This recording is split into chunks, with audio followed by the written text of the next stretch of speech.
안녕하십니까. 오늘 또 일주일이 지나고 이렇게 또 안식일이 되었습니다. 어, 지난 한 주간 여러분들 행복하셨는지. 예, 저는 예전에도 한번 그런 말씀 한 적이 있는데, 저는 우리 성도님들 모두가 정말 신앙 안에서 다들 행복했으면 좋겠어요. 정말. 자, 오늘 교과를 말씀하셨는데, 그래야지 하늘도 간답니다. 감사합니다. 아, 자, 오늘은 이기교과 10과입니다. 10과. 마지막 때 기억절 제가 한번 이렇게 보면, 그때 인자가 구름을 타고 큰 권능과 영광으로 오는 것을 사람들이 보리라. 또 그때에 그가 천사들을 보내어 자기가 택하신 자들을 땅 끝으로부터 하늘 끝까지 사방에서 모으리라. 마가복음 13장 26, 27절 말씀이고요. 오늘 우리가 공부해야 될 부분은 마가복음 12, 13장에 있습니다. 그 중간에 보면 우리가 잘 아는 재림의 징조의 장이 이제 있는데, 어, 제가 옛날 사람이라서 그런지 몰라도 제가 신앙할 때만 해도 이 예언을, 우리 교회가 이 예언을 굉장히 많이 강조를 했어요. 예언하고 건강, 예언 전도회, 건강 전도회, 이렇게 그때 당시만 해도 이런 전도회라든지 되게 많이 강조를 했던 기억이 나요. 그래서 처음에 오면, 저기 교회 처음 오면 오늘의 신앙 기억나시죠? 오늘의 신앙을 제가 뭣도 모르고 오늘의 신앙을 5권을 다 해갔더니 다니엘서를 주더라고요. 다니엘서를 해와라. 안 해갔는데, 그 다음에 다니엘서가 끝나면 그 다음에 계시록을 하죠. 또 그렇죠. 이렇게 신앙의 옛날에 통신 학교 해가지고 하여튼 뭐 이렇게 했던 기억들이 나요. 그래서 우리 교회가 보통 이게 여기 연배들, 신앙하신 연배들이 아주 오래 되셨으니까, 우리가 그 마태복음 24장에 나와 있는 재림의 징조, 그렇죠? 재림의 징조에 대한 그런 것들은 우리가 가끔 생각해 봤어요. 내가 그 재림 징조의 장에 대해서, 그 재림에 대한 얘기들을 과연 내가 신앙을 하면서 몇 번이나 들었을까? 근데 꽤 다른 거에 비해서 훨씬 진짜 많이 우리가 재림에 대한 얘기들을, 또 징조의 특히 마태복음 24장 재림 징조의 장에 대해서 우리가 굉장히 많이 들었던 것 같아요.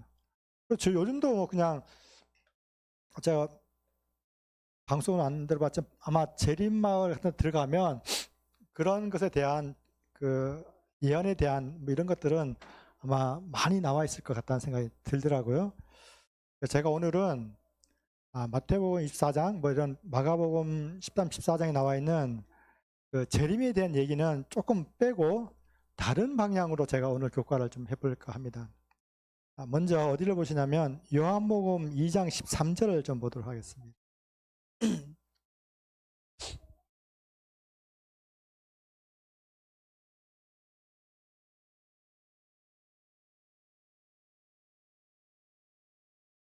요한복음 2장 13절. 유대인의 유월절이 가까운지라 예수께서 예루살렘으로 올라가셨더니 성전 안에서 소와 양과 비둘기 파는 사람들과 돈 바꾸는 사람들의 앉은 것을 보시고 노끈으로 채찍을 만드사 양이나 소를 다 성전에서 내어 쫓으시고 돈 바꾸는 사람들의 돈을 쏟으시며 상을 엎으시고 비둘기 파는 사람들에게 이르시되 이것을 여기서 가져가라. 내 아버지 집으로 장사하는 집을 만들지 말라 하시니 제자들이 성경 말씀에 주의 전을 사모하는 열심히 나를 삼키리라 한 것을 기억하더라. 18절부터요. 이에 유대인들이 대답하여 예수께 말하기를 내가 이런 일을 행하니 무슨 표적을 우리에게 보이겠느냐. 예수께서 대답하여 가라사대 너희가 이 성전을 헐라, 예루살렘 성전을 얘기하는 거예요. 이 성전을 헐라 내가 사흘 동안에 일으키리라. 10절. 유대인들이 가로되 이 성전은 46년 동안에 지어졌거늘 네가 3일 동안에 일으키겠느냐 합니다. 21절. 그러나 예수는 성전된 자기 육체를 가리켜 말씀하신 것이라. 죽은 자 가운데서 살아나신 후에야 제자들이 이 말씀하신 것을 기억하고 성경과 및 예수의 하신 말씀을 믿었더라. 6월절이 다가왔어요. 잘 아시겠지만 6월절 때는 많은 사람들이 그 6월절 예식을 하기 위해서 양을 사고 팔고 하고 뭐 비둘기 사고 팔고 하는 그런 일들이 많이 벌어졌어요. 물론 이제 그 안에서 흠없고 어린 양, 3년 된 어린 양 순양을 가져다가 팔아야 되는데 사람들이 그렇게는 안 하고 좀 흠 많고 좀 점이 있는 흠집이 있는 좀 누가 봐도 좀 이렇게 병들어 보이는 그런 양들을 갖다가 이렇게 많이 팔고 장사를 했죠. 장사를. 그러니까 이제 하나님의 성전을 더럽히는 일들을 그들이 했습니다. 그런데 지금 우리가 어디를 봐야 되냐면 19절. 예수께서 대답하여 가라사대 너희가 이 성전을 예루살렘 성전을 헐라 내가 사흘 동안에 일으키리라. 근데 이 얘기는 뭐냐 그러면 21절에 그러나 예수는 성전된 자기 육체를 가리켜 말씀하신 것입니다. 죽은 자 가운데서 살아나신 것, 부활하신 후에야 제자들이 이 말씀하신 것을 그때서야 비로소 기억해내고 예수님 하신 말씀이 그 뜻이구나 하고 이해를 했어요. 다시 말하면 예수님께서 지금 유월절이 다가왔어요. 유월절은 이스라엘 민족의 절기 중에 아주 큰 명절 중에 하나죠. 이 유월절은 나중에 예수님이 언제 돌아가셔요? 유월절에 돌아가시잖아요. 그렇죠? 그 유월절하고도 관계가 있어요. 그런데 그 성전을 어떻게 막 더럽히고 있는 거예요. 그래서 예수님께서 성전을 헐라, 예루살렘을 헐라, 네가 사흘 만에 성전을 세우겠다 이 말을 하니까 이렇게 신랑이 있다가 나중에 알고 봤더니 예수님이 하신 말씀은 성전이 곧 누굴 얘기한 거예요? 예수님 자신을 얘기한 거예요. 사람들은 예루살렘이라고 하는 성전이라고 하는 이 성전의 건물에 사람들은 주목을 했지만 예수님은 어떻게 했어요? 그 성전이 곧 누구예요? 자신이에요. 그러니까 쉽게 해서 옛날에 우리가 성소 보면 성소 안에 누가 계셨어요? 하나님이 계셨잖아요.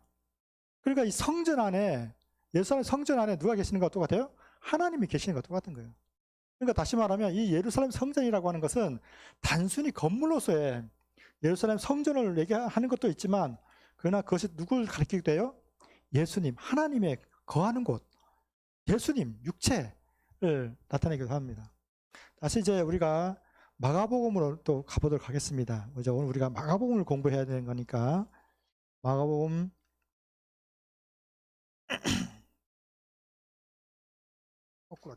마가복음 11장 제가 왔다 갔다 하네 자꾸 이게.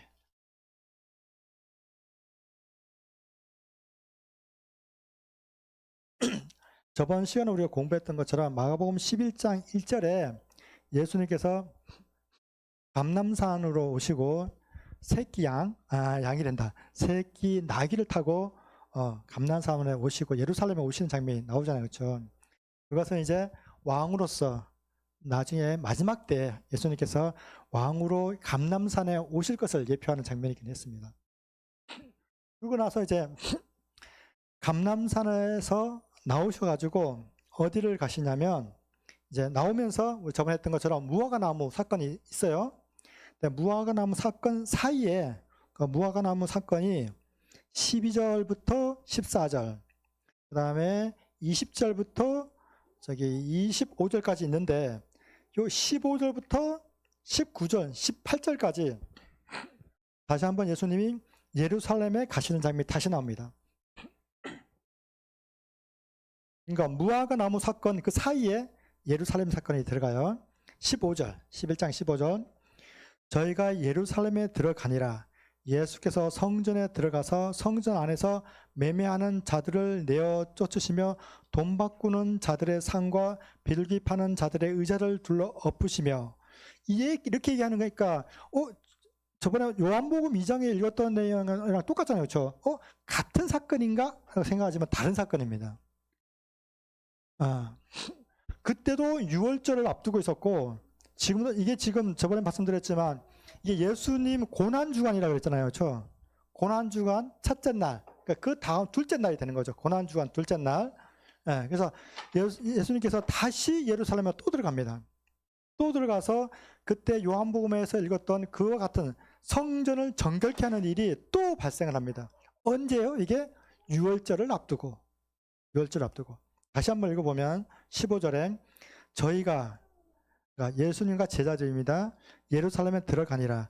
예수께서 성전에 들어가서 성전 안에서 매매하는 자들을 내어 쫓으시며 돈 바꾸는 자들과 자들의 상과 비둘기 파는 자들의 의자를 둘러 엎으십니다.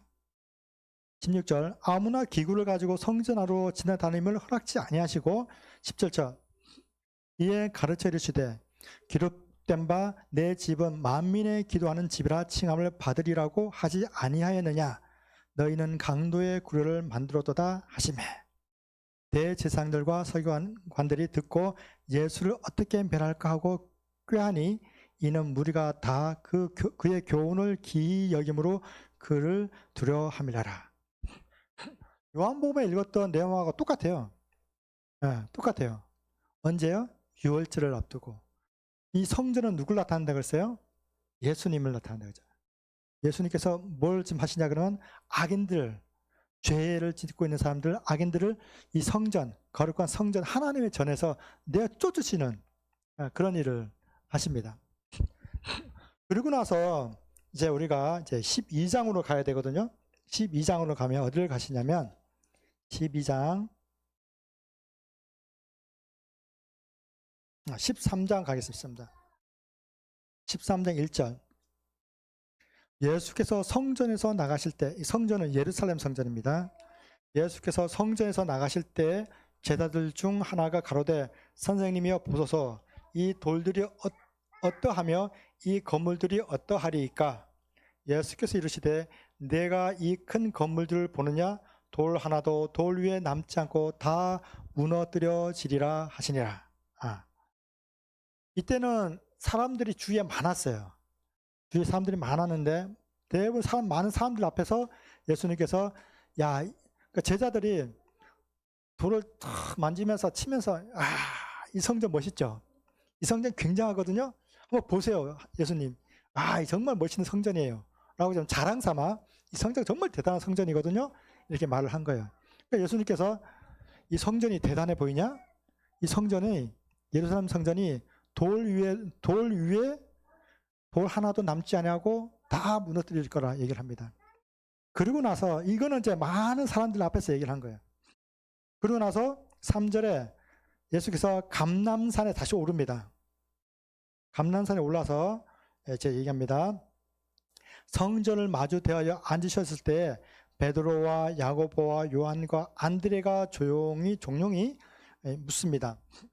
이때는 많은 사람들이 없었어요. 특히 제자 4명만 이때 여기 있는 거예요. 그리고 감람산에 딱 올라서 저 밑에 예루살렘 성이 내려 보이는 거예요. 딱 여기 앉아서 이제 제자들 4명과 예수님만 있고 그리고 나서 예수님 항상 이러잖아요. 어려움 많은 사람들 있을 때는 비유로 말씀하시고 조용히 있을 때 제자들과 조용히 있을 때만 그 얘기를 풀어서 설명해 주잖아요. 그렇죠? 이때도 마찬가지로 다 물러간 다음에 예수님과 제자들이 있을 때 그 돌 위에 돌 하나도 남기지 않는다라는 얘기에 대해서 이제 설명을 해주시는 장면이 나옵니다. 그래서 감람산에 앉아가지고 예루살렘을 바라보시면서 하시는 말씀이 뒤에 나옵니다. 그래서 4절 우리에게 이르소서 어느 때에 이런 일이 있겠사오며 이 모든 일이 이루어려 할 때 무슨 징조가 있겠습니까? 합니다. 이제 간단하게 한번 볼게요. 5절 예수께서 이르시되 너희가 사람의 미혹을 받지 않도록 주의하라. 넘어가고 7절 난리와 난리소문을 들을 때에 두려워 말라. 이런 일이 있어야 하되 끝은 아직 아니다. 9절 너희는 스스로 삼가라. 사람들이 너희를 공의에 넘겨주겠고 쭉 넘어가겠습니다. 10절 또 복음이 먼저 만국에 전파되어야 할 거다. 자, 그 다음에 쭉 넘어가서 뭐 14절. 멸망에 가증한 것이 서지 못할 곳에 선 것을 보거든 1년 전은 깨달을진저 그때 유대에 있는 자들은 산으로 도망가라. 지붕에 있는 자들은 내려가지도 말고 집에 있는 무엇을 가지러 들어가지 말고 도망가라. 이런 얘기를 한 겁니다. 자, 그 다음에 18절. 이 일이 겨울이나 안식일, 여기는 안 나왔지만 겨울에 나지 않도록 기도하라. 쭉 넘어가다가 어디 볼까요? 22절. 거짓 그리스도들과 거짓 선지자들이 일어나서 이적과 기사를 행하여 할 수만 있으면 택하신 백성을 미혹하게 한다. 쭉 넘어갑니다. 24절부터 보면 뭐 그때 뭐 해가 어두워지고 25절 별들이 땅에 떨어지고 뭐 쭉 얘기가 나와요.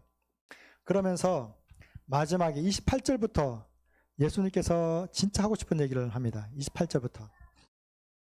제가 한번 읽어볼게요. 좀 길지만 제가 한번 읽어보겠습니다. 무화과 나무의 비유를 배우라. 그 가지가 연하여지고 잎사귀를 내면 여름이 가까운 줄을 아나니 이와 같이 너희가 이런 일이 나는 것을 보거든 인자가 가까이 곧 문 앞에 이른 줄을 알라. 내가 진실로 진실로 너희에게 이르노니 말하노니 이 세대가 지나가기 전에 이 일이 다 이루리라. 천지는 없어지겠으나 내 말은 없어지지 아니하리라.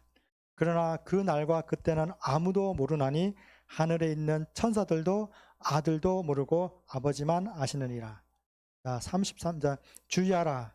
깨어있으라. 그때가 언제인지 알지 못함이니라. 가령 사람이 집을 떠나 타국으로 갈 때에 그 종들에게 고난을 주어 각각 사무 해야 할 일입니다. 일을 맡기며 문지기에 깨어있으라 명한 것 같다. 35절. 그러므로 결론으로 그러므로 깨어있으라. 집주인이 언제 올는지 혹 저물 때 일는지 밤중 엘는지 닭 울 때 일는지 새벽 엘는지 너희가 알지 못함이라.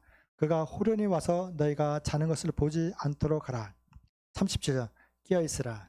내가 너에게 하는 이 말이 모든 사람에게 하는 말이니라 하시니라. 지금 마가복음 지금 13장에 징조에 대해서 쭉 얘기를 해요. 결론이 뭐예요? 결론이 뭐예요? 깨어있으라는 얘기예요. 우리는 계속 징조에만 초점을 맞춰 보는 거예요. 제가 한때 학생들을 가르칠 때가 있었어요.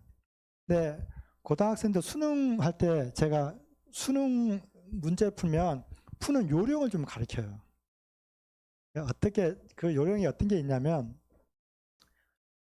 주제파, 주제, 요지 뭐 있잖아요, 그렇죠? 뭐 그런 주제, 요지, 제목 뭐 하여튼 이런 것이 나오면 얘들아 첫 번째하고 끝에만 읽어라. 중간에 읽을 필요가 없다. 너네 연역법하고 귀납법 알지? 연역법으로 나오든 귀납법으로 나오든 결론은 처음 하면 끝에 있다. 그래서 결론을 내고 이야기를 풀든지 이야기를 풀다가 결론을 내리든지 이 결론이 답이다.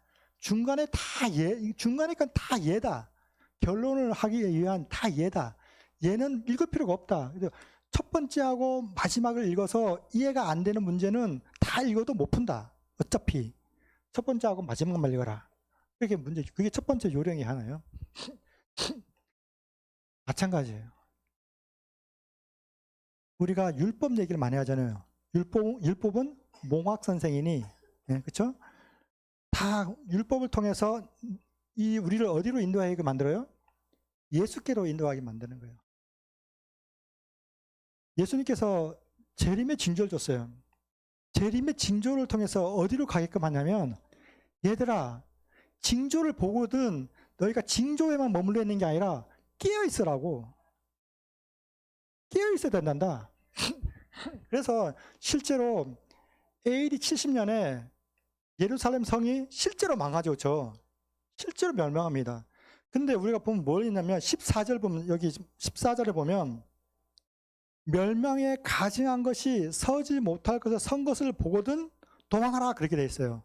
근데 이걸 누가복음에 가면 누가복음 20장에 한번 가보실게요. 21장. 누가복음 21장 20절에 한번 가보면 누가복음 21장 20절. 누가복음 21장 20절. 똑같이 재림의 징조에 대해서 얘기해요. 그래서 근데 여기 보면 너희가 예루살렘이 군대에게 에워싸이는 것을 보거든 그 멸망에 가까운 줄을 알라. 그때 유대에 있는 자들은 산으로 도망할지면 쭈쭈쭈 하고 아까 내가 똑같은 얘기를 해요. 마가복음에서는 가증한 것이 거룩한 곳에 선 것을 이렇게 나오고 서지 못할 곳 거룩한 곳에 선 것은 나오고 누가복음에서는 군대가 예루살렘 성을 에워싸는 것을 보거든 마지막 때가 다 되었으므로 멸망할 때가 되었으므로 도망가라 그렇게 나왔어요. 실제로 AD 70년에 이 예루살렘 성을 로마 군대가 에워싸요. 실제로. 그때 깨어있던 자들, 하나님의 말씀, 예수님의 말씀을 기억하고 깨어있던 자들은 다 도망갑니다. 처음에 못 도망가죠. 다 둘러쌌으니까. 근데 이름이 기억이 잘 안 나는데 젤리스라고 하는 그 장군이 이 예루살렘을 꽁꽁 다 에워쌌는데 이유도 없이 아무 이유 없이 그냥 후퇴시킵니다. 그때 예수님의 말을 기억했던 깨어있던 사람들은 다 도망갔어요. 그렇지만 그렇지 않았던 사람들은 오히려 우리가 로마 군대를 이길 수 있겠다, 싸워보자 했던 사람들은 110만 명이 거기서 죽습니다. 예루살렘 성이 돌 하나 위에 돌 하나 또 돌 위에 남지 않고 다 멸망. 왜냐하면 예루살렘 성을 할 때 기초를 할 때 밑에다가 그물을 놨어요. 그물 테를 둘렀어요. 그래서 그 그물 캐기 위해서 이게 다 뒤집어 버려. 그래서 돌 이게 또 오래된 이렇게 돌이 쌓여 있는데 맨 밑에 금이 깔려 있으니까 그물 캐기 위해서 다 뒤집어 엎어버리는 거예요. 그래서 돌 위에 돌 하나가 남지 않고 완전히 엎어지는 거예요. 그래서 예루살렘이 실제로 어떻게 돼요? 완전히 이렇게 무너져요. 그래서 예수님께서 지금 마태복음 24장이나 마가복음이나 다른 장에서 하고 싶은 얘기, 징조가 이렇게 있을 거야. 이런 징조가 있을 때 너희는 어떻게 하라는 거예요? 깨어있으라는 거예요. 징조가 있을 때 우리는 어떻게 해요? 뭐 어떤 징조가 보이면 어때요? 그 징조에만 눈이. 근데 그래서 저는 가끔 이 교과를 준비하면서 깨어있는다는 게 뭘까? 어떻게 하면 무엇이 깨어있는 걸까? 라는 생각을 좀 해봤어요. 물론 이제 많은 목사님들이나 많은 분들이 깨어있는 것에 대한 설교나 말씀 아주 많이 했을 거예요, 아마. 근데 제가 생각할 때 깨어있다는 게 뭘까? 아마 지금 이 깨어있으라는 말은 이 마지막 때에 대한 징조를 얘기한 다음에 말씀하셨잖아요. 그렇죠? 그러니까 아마 다니엘서나 계시록이랑 좀 관련이 있을 것 같다. 그런 생각을 좀 이렇게 했어요. 그래서 문득 떠오르는 문장이 있었는데 계시록을 한번 가볼게요. 계시록.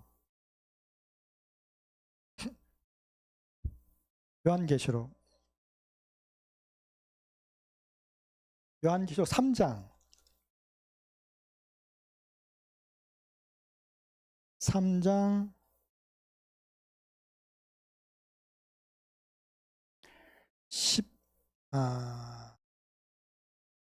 18절부터 한번 볼까요?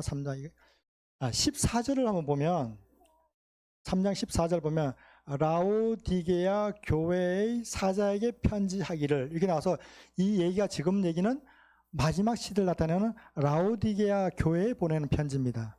그 중에 18절부터 보면 내가 너를 권하노니 내게서 불로 연단한 금을 사서 부유하게 하고 흰옷을 사서 입어 벌거벗은 수치를 보이지 않게 하고 안약을 사서 눈에 발라 보게 하라. 물은 내가 사랑한 자를 책망하여 징계하노니 그러므로 네가 열심을 내라 회개하라. 그러고 나서 20절에 볼지어다 내가 문 밖에 서서 두드리노니 누구든지 내 음성을 듣고 문을 열면 내가 그에게로 들어가 그로 더불어 먹고 그는 나로 더불어 먹으리라. 저는 이 마지막 3장 20절의 말씀이 깨어있는 자들의 모습이 아닐까라는 생각을 했어요. 이건 제 개인적인 생각입니다. 그 사진 한 장 잠깐 보여주실래요? 이 그림 잘 아시죠? 이 그림. 이 그림 다 봐봤을 거예요. 저 무슨 장면이에요? 역시 예수님께서 문 밖에 서서 두드리는 장면이에요. 근데 이 그림의 특징이 하나 있어요. 유명한 그림이라 다 할 텐데 이 그림의 특징이 하나 있어요. 뭐가 없잖아요. 손잡이가 없어요. 이 문에는. 이 문에는 손잡이가 없어요. 예수님이 밖에서 두드리는데 안에 있는 사람만이 이 문을 열 수 있어요. 그래서 다시 한번 우리가 20절, 여기 3장 20절을 보면 내가 문 밖에 서서 두드리노니 누구든지 내 음성을 듣고 문을 열면 내가 그에게로 들어가 그로 더불어 먹고 그는 나로 더불어 먹으리라. 그리고 나서 21절에 이기는 그에게는 내가 이렇게 나와요.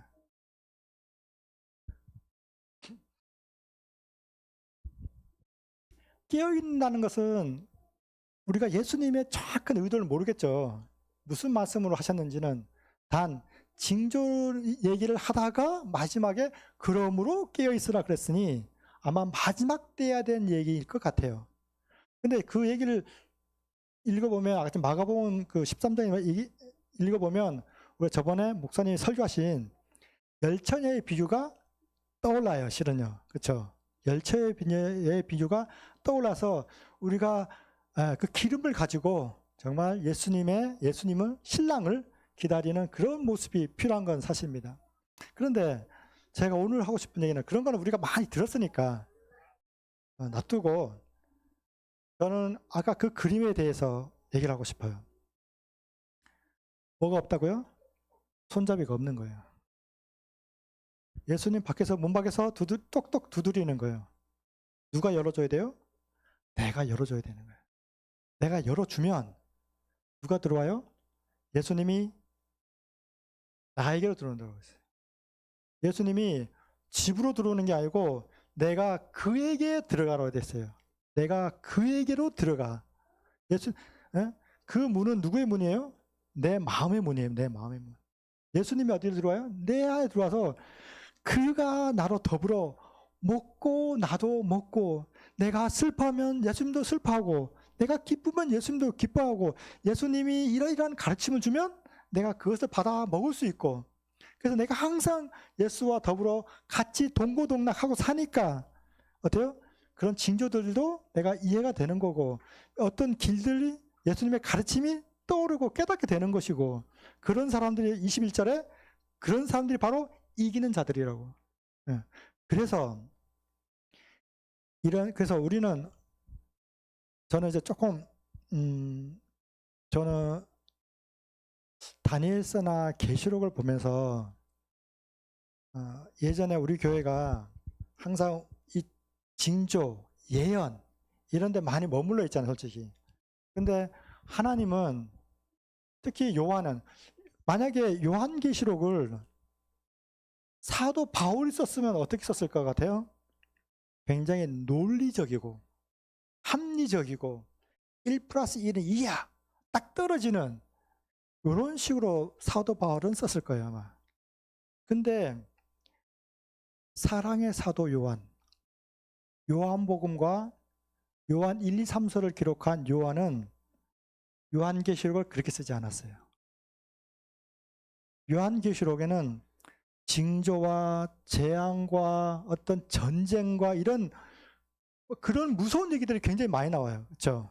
그런데 그 얘기가 나오는 전후에는 반드시 나온 얘기가 또 한 가지가 있어요. 반드시 나온 얘기가 어린 양의 얘기가 반드시 나옵니다. 그러니까 요한이 요한계시록 쓸 때 어떻게 막 무섭고 막 사람을 겁내게 하고 전쟁이 일으키고 재앙이 나오고 이런 얘기도 썼지만, 그러나 그와 더불어 함께 쓴 얘기가 뭐냐 그러면 우리를 문 밖에서 두드리는 예수 그리스도의 어린 양 되신 예수 그리스도를 반드시 썼다는 거예요. 그래서 21장으로 가보겠습니다. 21장 3절.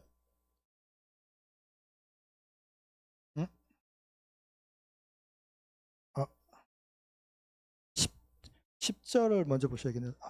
21장 10절. 죄송합니다. 2절입니다. 2절. 21장 2절. 또 내가 보매 거룩한 성 새 예루살렘이 하나님께로부터 하늘에서 내려오니 그 예배한 것이 신부가 남편을 위하여 단장한 것 같더라. 결국은 어떻게 돼요? 예루살렘이 회복되어서 하늘로부터 내려와서 결국 이기는 우리는 어떻게 해요? 그 성에서 결국 살게 될 겁니다. 10절. 성령으로 나를 데리고 크고 높은 산을 올라가 하나님께로부터 하늘에서 내려오는 거룩한 성 예루살렘을 보여줍니다. 그러니까 우리는 아까 했던 것처럼 처음에 우리 요한복음 2장에서 봤던 것처럼 이 예루살렘 성이 누구라고요? 그러니까 예루살렘 성은 단순히 진짜 예루살렘 성 건물일 수도 있어요. 그렇지만 그 예루살렘 성은 건물이기도 하지만 바로 예수 그리스도를 나타내기도 해요. 그래서 예수님이 마지막에 고난 주간에 감난산에 딱 올라서 예루살렘을 바라보면서 저 예루살렘이 성이 무너질 거다. 세상의 마지막도 저렇게 무너질 거다.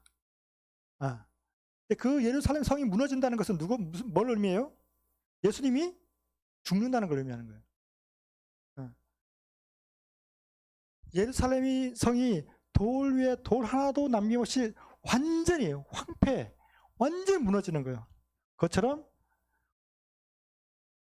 예수 그리스도가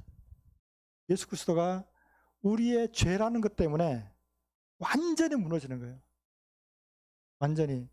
그 패션이라는 영화 혹시 보셨어요? 패션? 보셨어요? 죄송합니다. 제가 패션만 알아가지고. 이거 무식한 거 탈라났네. 그 영화가 나중에 상영 금지 막 얘기가 나왔어요. 왜 그런지 아세요? 너무 잔인한 거예요. 너무 잔인해. 이유가 그거예요. 너무 잔인한 거예요.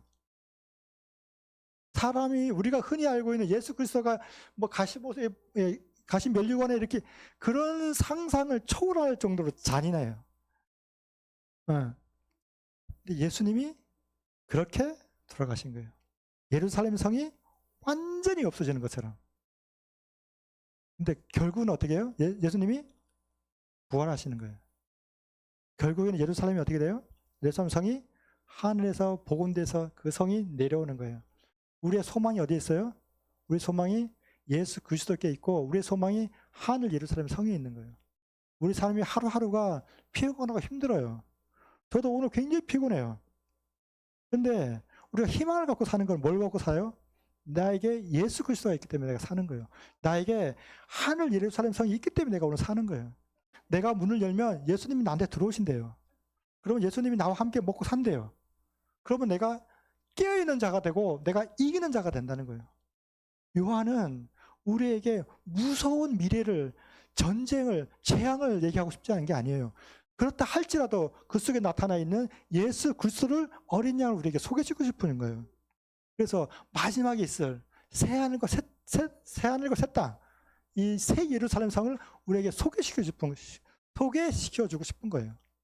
우리가 그의 마음을 이해하고 우리가 하루하루 사는 게 힘들고 피곤하거나 한다 할지라도 우리가 소망 되시는 우리의 죄를 위해 돌아가시는 예수 그리스도를 위해 감사하며 은혜의 축복을 받으며 행복한 신앙을 하시는 우리 성도님들이 되기를 간절히 바라면서 말씀 마치겠습니다.